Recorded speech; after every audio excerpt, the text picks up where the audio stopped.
Ni pale ndipo kuna mafanikio yako.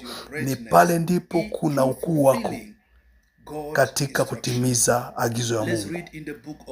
Tusome kitabu cha Yoshua sura 1 na mstari wa 8.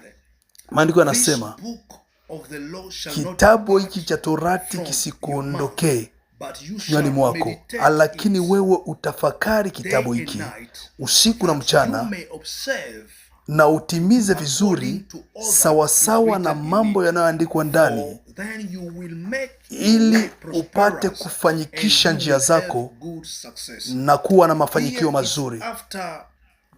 Hapa ni kisha mtumishi wa Mungu Musa kuondoka ama kufa, na Bwana Mungu mwenyewe akakuwa akimuhimiza Joshua ya kwamba asiogope, awe mwenye bidii au mwenye nguvu kutimiza agizo la Mungu.